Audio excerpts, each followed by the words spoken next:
Coffee and convo, y'all. Let's get it.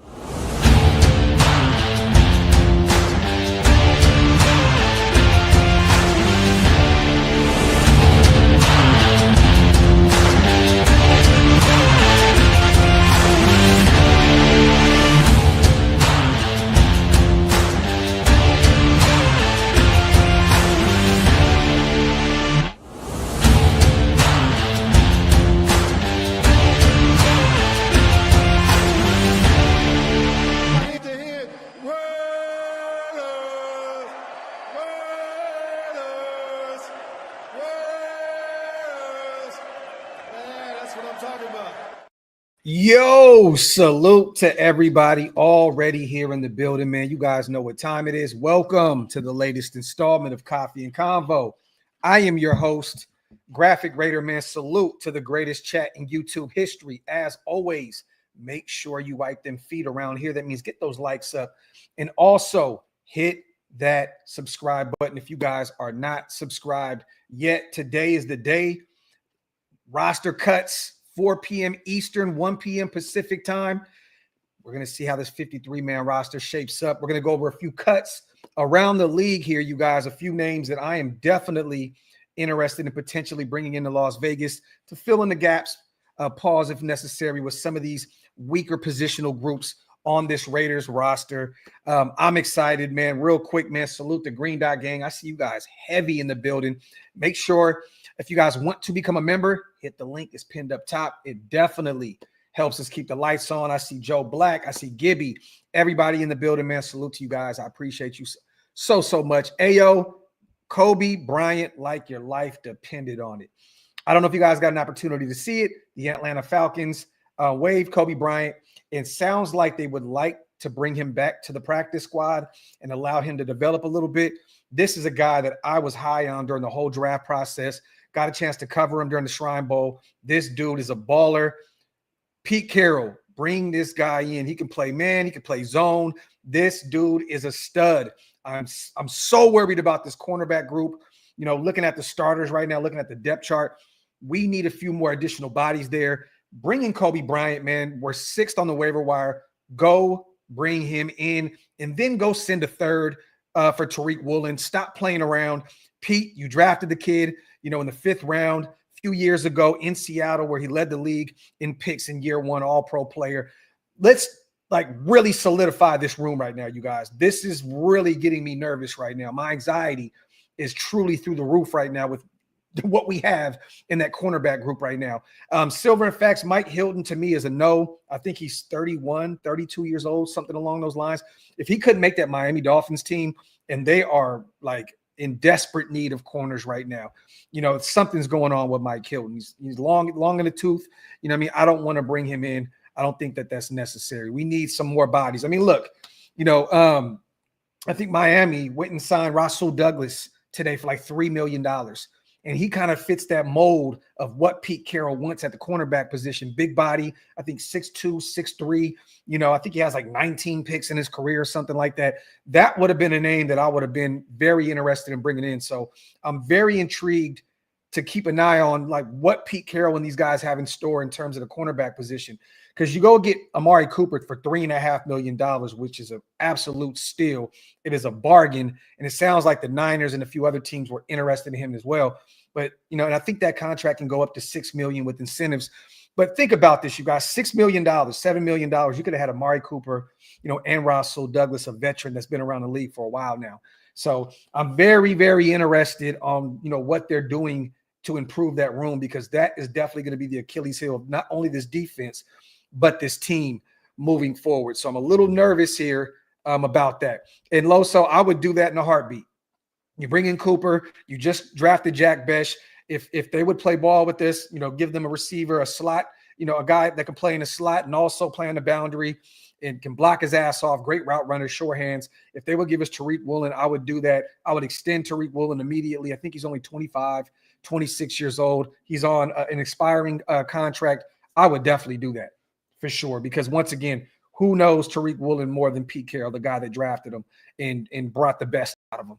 I would definitely do that. And I don't know if Seattle has Tariq Woolen in their plans moving forward. You know, he wants a new deal. shit, this is the last year of his contract. And from what I've been seeing and for what I've been told, I don't know if there's any talks of an extension out there in Seattle. So something to monitor. But I want to talk about this Kenny Pickett situation, you guys. I think it's absolutely hilarious that, yesterday someone mentioned Kenny Pickett in the chat. Salute to whoever did that. And we had a debate about Kenny Pickett. I stated on yesterday's show that I would rather have Flacco, Gabriel, and Shedeur Sanders over the likes of a Kenny Pickett. I've never been a big Kenny Pickett guy. Former first-round pick of the Pittsburgh Steelers. I believe he's 15-10. He started a ton of games, 25 games in his career. I think he went 7-5 back-to-back years with the Pittsburgh Steelers, and then really just couldn't steal that number one spot out there. They've been looking for, a quarterback one in Pittsburgh for a long time.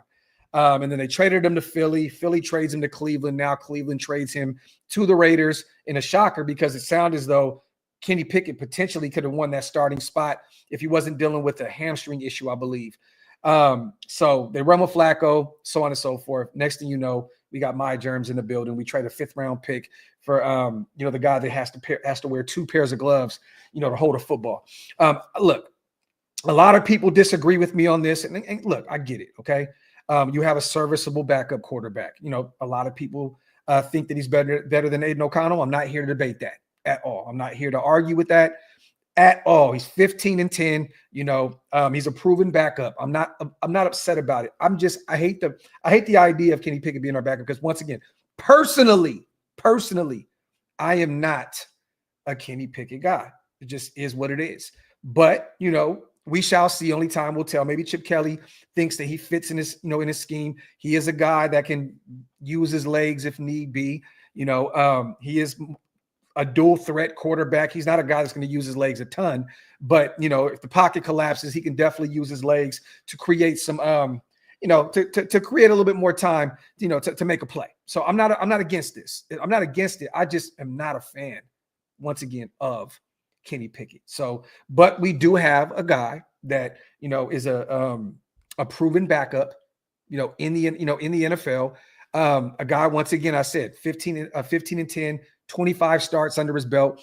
This is a guy that backed up Jalen Hurts last year. So he has a championship, title, which, hey, some people were arguing with me yesterday. He played in that game. Well, Philadelphia was up by like 93 points, you guys. So you're going to put Kenny Pickett in there, and you're definitely going to have Jalen Hurts sit on the sideline when you're up by 193 points. But I digress. I don't want to take away from what Kenny Pickett did, out there in Philadelphia. He was the backup for Jalen Hurts as they won a title. Then he gets traded from Philly to Cleveland, where, Deshaun Watson, he is dealing with that torn Achilles. He's supposed to be that guy. They're paying him a ton of money. But, they have Joe Flacco. They bring him back into the mix. They draft Gabriel in the 3rd round, take Shedeur Sanders in the 5th. They bring in Tyler Huntley. They had so many quarterbacks out there at one point. It's actually kind of crazy. So it looks like they're running with 3 right now: Flacco, Gabriel, and Shedeur. So it looks like Shedeur will make that roster, which is good for the young kid. I'm excited to see him develop at the NFL level. But once again, you guys, Kenny Pickett has been dealing with a hamstring injury that he suffered in training camp. So, he was competing for that starting spot in Cleveland. He's missed a ton of training camp, which is cool, right? Like, we don't need to rush Kenny Pickett out there because Geno Smith is our guy. So there's no worries about this. And I like that somebody pointed this out yesterday on the show. Regardless of anything, if Geno goes down, this season is pretty much over anyways. So this gives Kenny Pickett a chance to, get out there in practice, get comfortable with the system under Chip Kelly, learn a little bit under the veteran Geno Smith, but also get healthy because, once again, he's been dealing with a lingering hamstring injury that he suffered early on in training camp out there in Cleveland. But some people were saying that Kenny Pickett could have potentially won that starting spot out there in Cleveland, but they, eventually named Flacco, the veteran, the starter because of, Kenny Pickett missing a ton of football because of the hamstring issue. So, but we did make a move, you guys. Sent a 5th-round pick to Cleveland. We will be getting some comp picks back, so I'm not too much worried about the 5th-round pick. We will be getting some comp picks back. We'll probably end up getting an additional fifth next year for some of these guys that we lost. Potentially, I believe Nate Hobbs, I think we'll maybe get a fifth round comp. There's some other names. I'm not going to act as though I know every specific comp pick that we're getting back but from what I've seen and from what I know, I think we get back a fifth round pick, I believe, for Nate Hobbs. So, I mean, we can kind of wash our hands of this fifth round pick. A lot of people are complaining about losing a fifth round pick for Kenny Pickett. I believe we get one back with a comp pick. So we'll be okay. We'll be all right. So, but we got our backup, you guys. All the talk about Tyler Huntley and DTR and potentially Ryan Tannehill and all these other guys, we went out and brought in Kenny Pickett, who is on his fourth team in, I believe, 3 years. I think this is his third season in the NFL. I believe the third season, right? Or is it third or fourth? Either way, but I'm going to bring this up real quick as well. Want to go over a few stats with him. Last year, he played in 5 games, you guys. Had 2 TDs, 1 pick. He's going into his 4th season. So 2 years with Pittsburgh, where he went, once again, 15-10. Well, I'm sorry, 14-10. He won a game with Philadelphia last year. But he's going into his 4th season.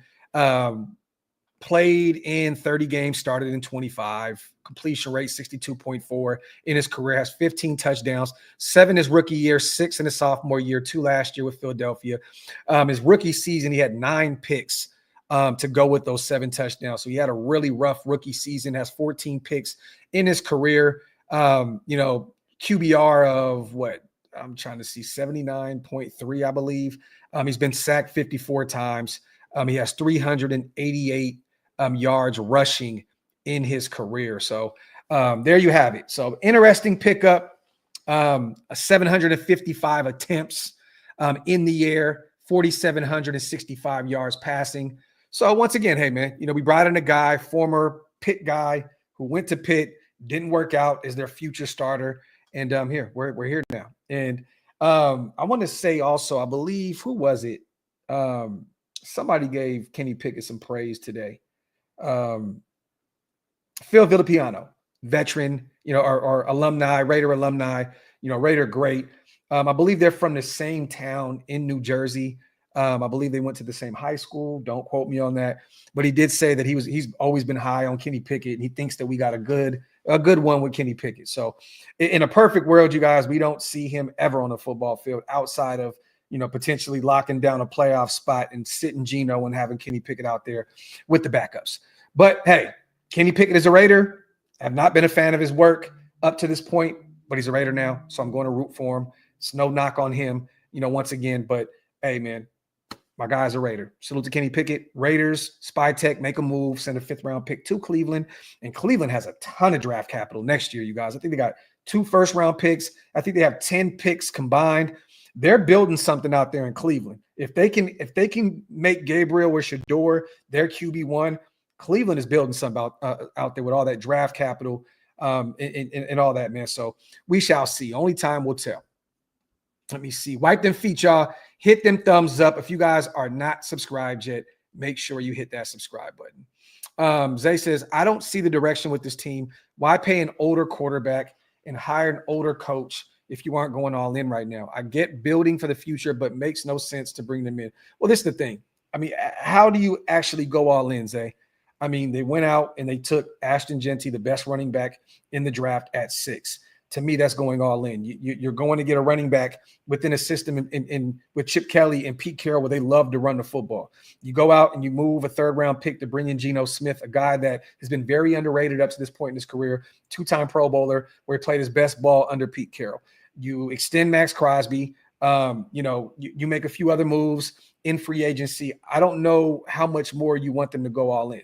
You know what I mean? Like Trey Hendrickson, it seemed as though he was always going to return to Cincinnati. Micah is not really available. I know a lot of people think he's available. Micah is not available. Jerry Jones is going to play hardball until the 11th hour and then sign him to a crazy, crazy contract at some point.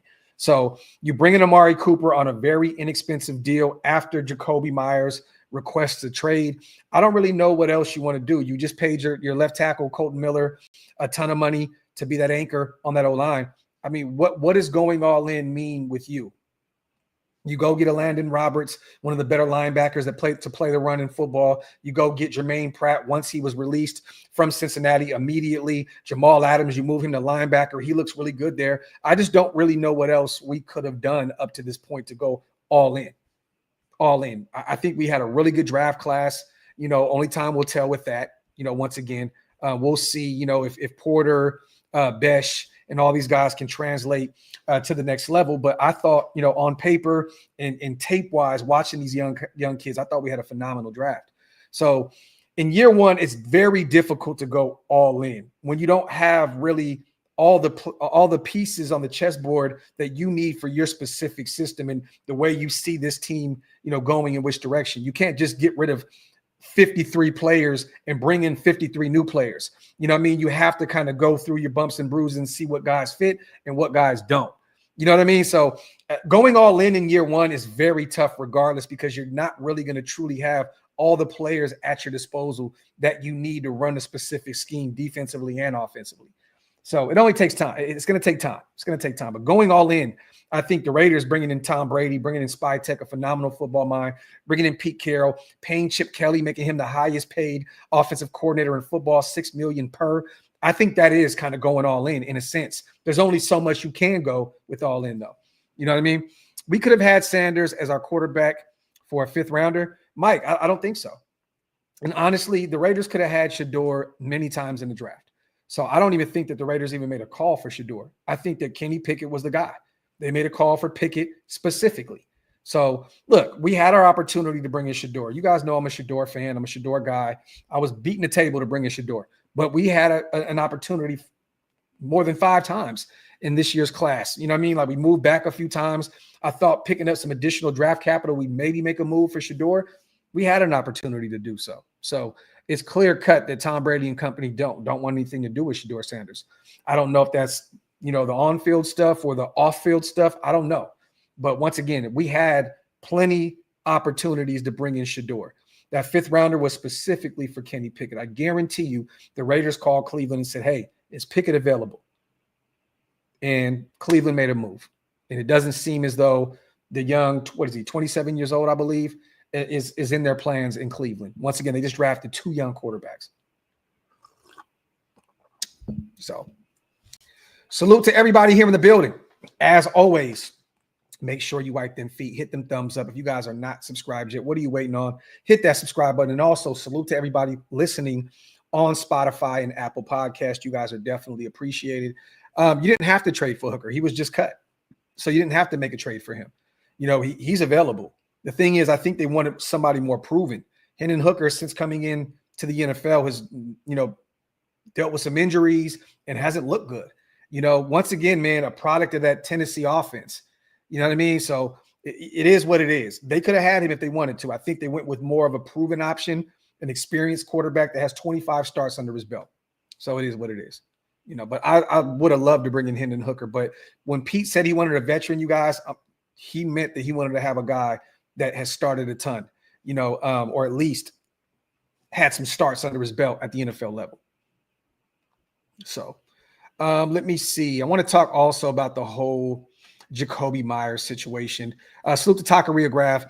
Barring something unforeseen, the Raiders don't want to trade Jakobi Meyers. Per Scheffner, this is facts.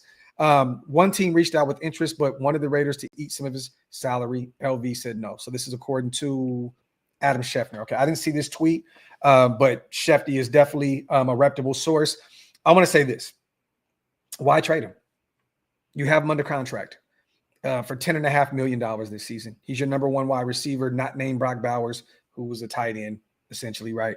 You're not going to move Jakobi just to move for Jakobi. I seen a report yesterday, and I seen a lot of people talking about this.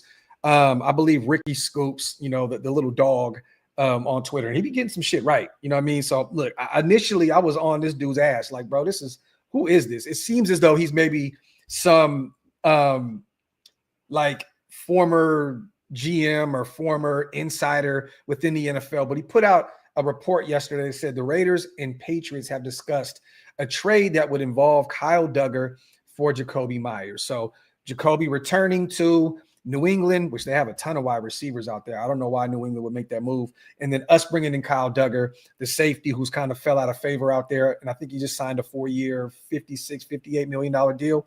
And he kind of has a similar game to Jeremy Chin, a guy that can play in the box. You can kick him in, kick him up into the nickel. This dude he's a baller. But once again, he's kind of fallen out of favor in New England. And there's been a ton of reports that they may even release him. So I'm going to say this. That would be an absolutely terrible trade for the Raiders, unless there's some draft capital tied to that. I'm not trading Jakobi Meyers for Duggar for just 1-for-1. You're going to have to give me a third or fourth round pick. Simple and plain. We're going to have to eat that contract. I know you're going to have to pay Jakobi. New England has a ton of money, but give me a draft pick as well. And then maybe we can make a move. Duggar does kind of fit that mold of what Pete Carroll and company would like at the safety position. You know what I mean? And then you can kind of probably move Polamalu out of that starting spot and kind of have him as a rotational guy playing both, both safety and playing up in the nickel as well. And also Polamalu can be a guy that you can kind of throw into that Jamal Adams role, going and getting after the quarterback. He's a missile when you get him close to the line of scrimmage. But that to me would be a terrible move. A 1-for-1, 1v1, that's nasty, nasty work. They're going to have to include some type of draft capital if that rumor is true. So Stem T, the Niners definitely could use Jakobi. I don't know what they would offer. They're very thin in their wide receiver room right now. Ayuk is not going to be around probably the first quarter of the season. He's still dealing with that injury, rehabbing. Juwan Jennings, I believe, is really, really irritated with him wanting a new deal out there. There's a lot of question marks surrounding that wide receiver group out there. So that would be an interesting trade partner. But once again, what are you giving to? What are you bringing us? What are you giving us for Jakobi? And also remember this, you guys, whoever trades for Jakobi has to give him a new deal. So remember that within this whole conversation, whoever makes a move for Jakobi, which it looks as though the Raiders do not want to trade him, period. It sounds like, he's going to need a new deal. And it sounds like he wants a nice, hefty deal for the season that he had last year. So, and I get it. But, Jakobi's going to remain a Raider, you guys. I don't see in any world that we move off from him is $10.5 million. Like, I think Jakobi, I said this on yesterday's show, he needs to just play out his deal, go out there, have a big year. It sounds as though him and Geno kind of already have a rapport. They have a ton of chemistry. They were locked in training camp. There was a ton of reports coming out that those guys have built, camaraderie with each other. So let him go out there, play out his contract this year. And then, let him walk in free agency. We'll get a comp pick and let him go get a nice hefty deal elsewhere. Because once again, you just drafted Jack Besh, a guy that kind of does the similar stuff as Jakobi outside of throwing the football, right? So it is what it is. Lamar says, what's good, Graphk? Do you see the Raiders waiving Cam Miller to put him on a practice squad since he isn't ready yet? I can definitely see that now with the addition of Kenny Pickett. He's going to be your backup. It looks as though they're not sold on Cam Miller being the number 2 guy yet, and rightfully so. Outside of that first preseason game where he looked really good, he looked really bad against the Niners, in limited fashion, and then also against the Cardinals when, Aiden went out with that wrist injury. So, look, Cam's definitely not ready to go yet. I think in a perfect world, they'd like to stash him on the practice squad and develop him a little bit. So could definitely see that. I don't know how the protections work. Again, Lamar, that they change these rules so much year in and year out, but I can definitely see if there's a protection there to use, maybe Kenny Pickett would be a guy. I mean, not Kenny Pickett, but Cam Miller would be a guy that they would potentially want to protect. But with what he put on film, I don't know if any other team would want to take a flyer on him right now anyways. So maybe you can waive him and just put him back on the practice squad and develop him there. Salute to my guy, Raider DB, on the $10 special. And also, man, salute to 1,300 people here in the building. I appreciate you guys so much, man. Make sure you get those likes up and hit that subscribe button.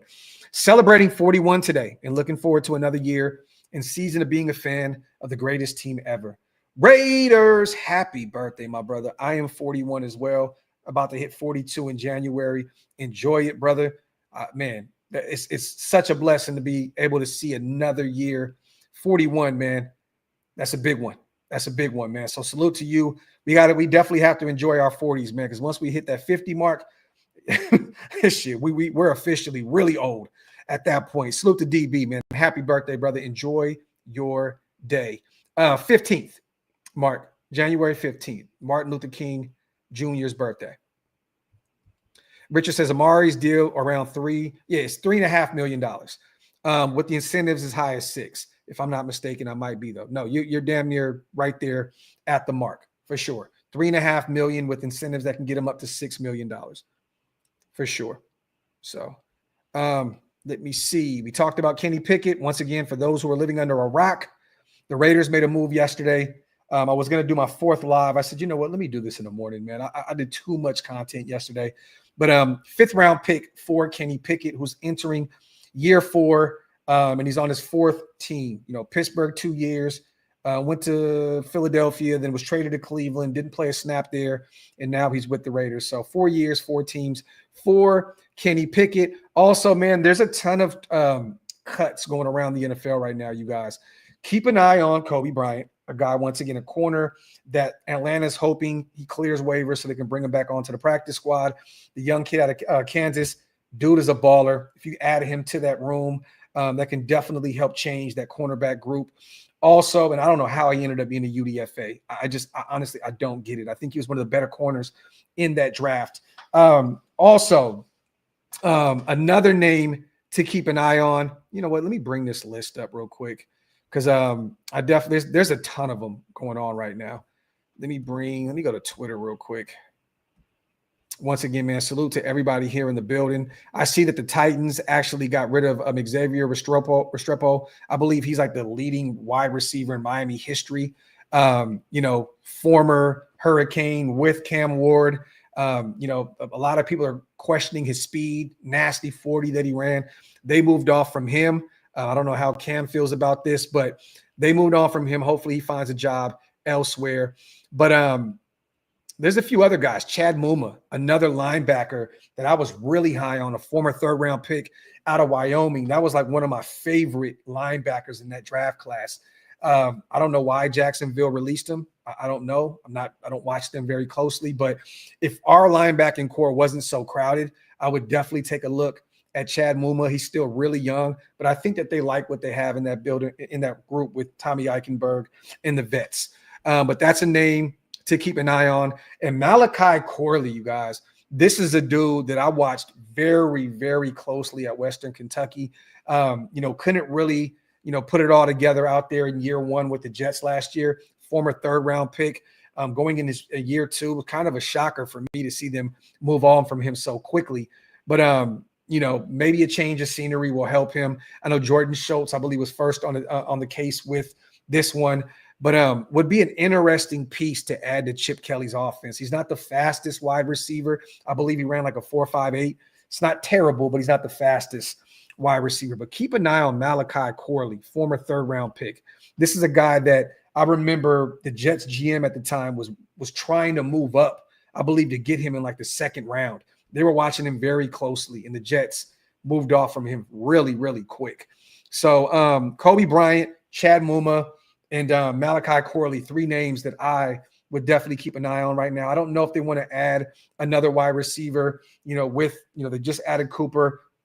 Once again, I don't think Jacoby's going anywhere. He's still on this roster.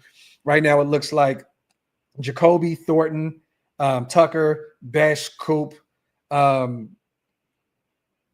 maybe Malott, and then maybe Alex Bachman is the odd man out. I think they're going to hold on to Malott because, once again, his special teams ability, he can return kicks.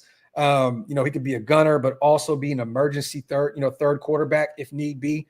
Once again, he's converting from quarterback to wide receiver. So I think that they'll hold on to him. So maybe Alex Bachman is kind of the odd man out, even though he had a great offseason. So, but maybe they take a look at Malachi Corley. That'd be an interesting move. I'm a big fan of him, watching him at Western Kentucky.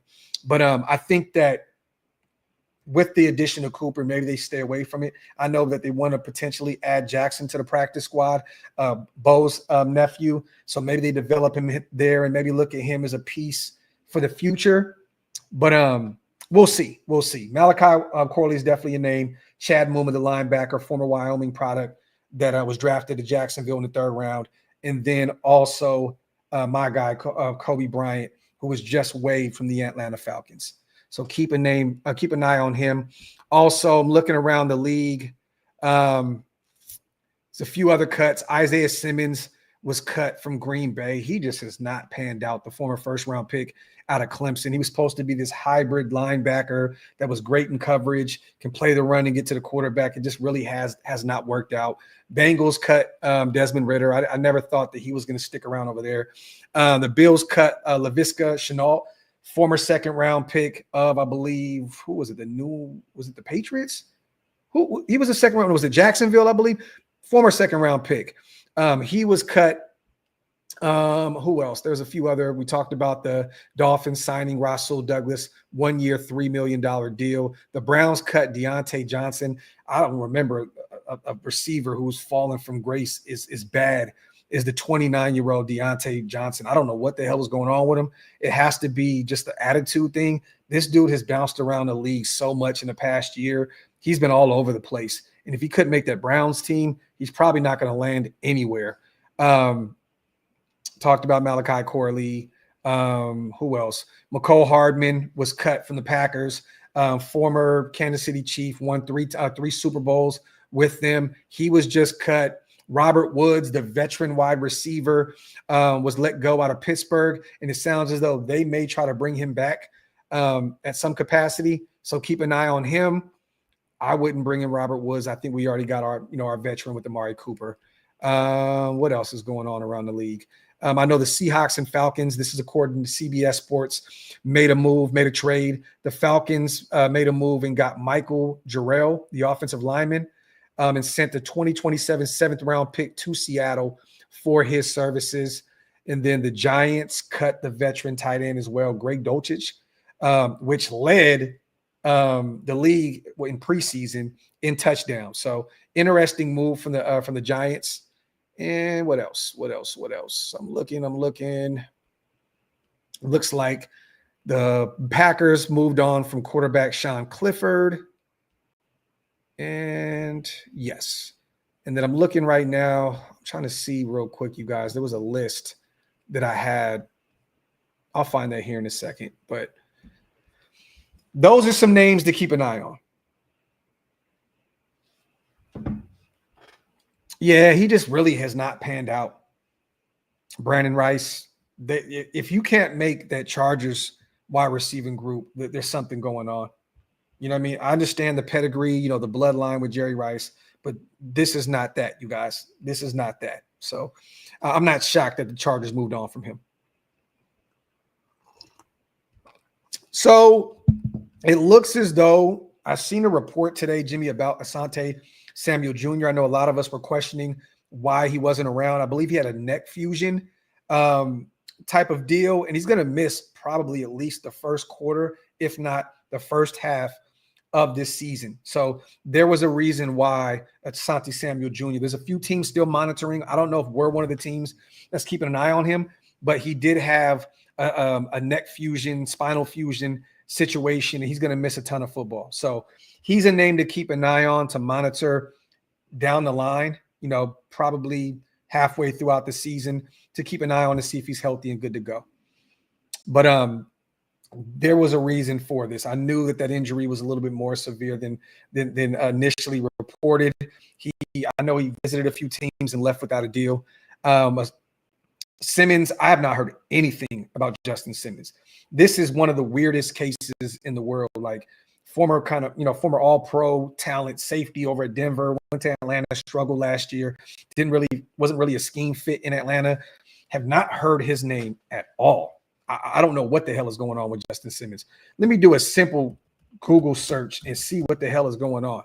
I have not heard him be tied to any team outside of early on in the offseason. Philadelphia was a team that I was, because of the connection with the defensive coordinator, they can use another safety out there. I know he'd be 32 in November, but there's really no news here. None. The last thing that was mentioned with him was 4 weeks ago. And I think it was once again the connection with the Eagles with Justin Simmons. So, yeah, man, it's definitely something that's kind of eye-opening with Justin Simmons, one of the better safeties in football the last decade. And right now he's 31 and can't find a job. So maybe there's something else there that we just don't know right now. So wipe them feet, y'all. Hit them thumbs up. If you guys are not subscribed yet, what are y'all waiting on? Make sure you hit that subscribe button. Also, salute to my brother Stu. Hit me up last night. He wants to do a show here this week. Stay tuned, you guys. Stu is ready to get back in his bag.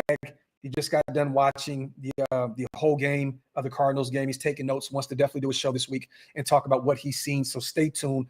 Our brother Stuart Schweiger will definitely be back for the Graphk and Stu show sometime this week. So stay tuned for that. Will they give Aiden an injury settlement? Ben, to be determined. Once again, he'll probably be gone for at least 6 to 8 weeks with that fractured wrist. And I said this yesterday, and I said it to Stu, and he agreed, and he kind of laughed a little bit. This is coming from a former Purdue guy himself. I think that was the best thing that happened for both parties.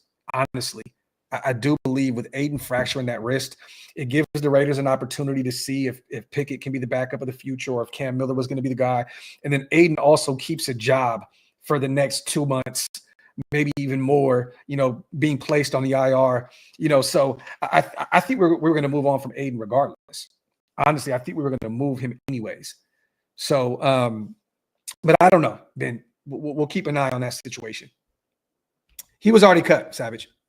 We already moved on from him. Sam Webb was let go yesterday. And we went over the list yesterday, and I'll bring it back up. But we already moved on from Sam Webb.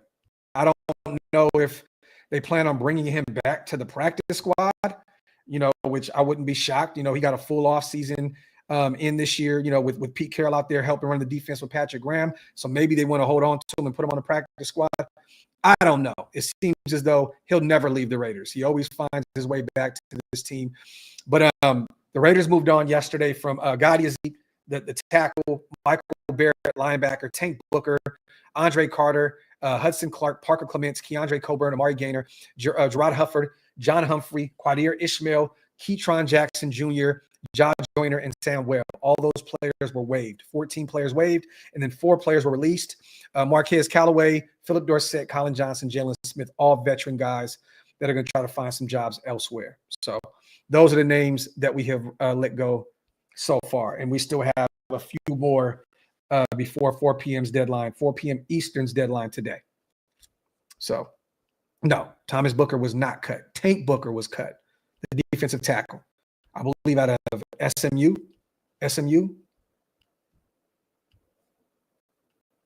He was not cut. He was not cut.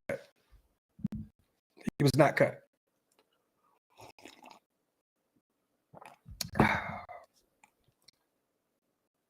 The tribe says, Graphk, the homie just looked at your nose ring and yelled, pause. That man don't know nothing about no style, man. He don't know nothing about no style, man. Your man's is tweaking. Yeah, Booker was not cut. We had 2 Bookers. This is facts. Wipe them feet, y'all. Hit them thumbs up. If you guys are not subscribed yet, what are y'all waiting on? Make sure you hit that subscribe button. We have 1,400 people here in the building. Make sure to hit that subscribe button if you guys are not subscribed yet. He says Temu Wi-Fi. Man, my Wi-Fi is on 10 right now, bro. We're good to go. I don't know what you're talking about, man. Not a Goofy says we should get Mello Dotson. That ship has sailed. I don't know if he's going to make that Carolina roster, but I know they picked him up when we let him go. So bring back DC, reunite DC. I know one thing. He was very happy yesterday. He commented on Amari Cooper's Instagram post and was really happy for his former teammate. I know David Carr actually tweeted out that something along the lines of like, this warms my heart to see Amari back in the silver and black. So, but look, man, Derek Carr is not going to be Raider. We can kill that narrative now. Actually, after we made a move for the Temu Derek Carr, Kenny Pickett, the irony in this situation, the last game that Derek Carr played with our Raiders, Kenny Pickett actually beat him in that cold weather game in Pittsburgh. That was the last game that Derek Carr ever played for us. So, kind of crazy. Let me see. Is it kind of choppy? You said it's kind of choppy? Let me see. SGA says, Kenny Pickett is a great addition for the Las Vegas Raiders because he will bring so much depth to this team. He's going to be so good. It was just a block. This was such a blockbuster move. Yeah, I definitely got to disagree with you on this one, brother. I think you're just a Niner fan playing with trying to play mind tricks right now. Oh, it's YouTube, not you guys. Okay. Yeah, because my Wi-Fi is on 10 right now. I don't know what the hell's going on. Maybe it's YouTube, or it could be StreamYard. I don't know. But that's not a blockbuster move, you guys. Bringing in Kenny Pickett. It's just not. It's not. He says your Wi-Fi is choppy because of the YouTube app. Okay. Well, let me get rid of this. Get a few questions in, you guys. Once again, we're coming up on about 45 minutes here. Not going to do a major live today, probably an hour long. So, yeah, man. Shit's lagging. I don't know. My Wi-Fi, it looks good over here. Let me see what's going on.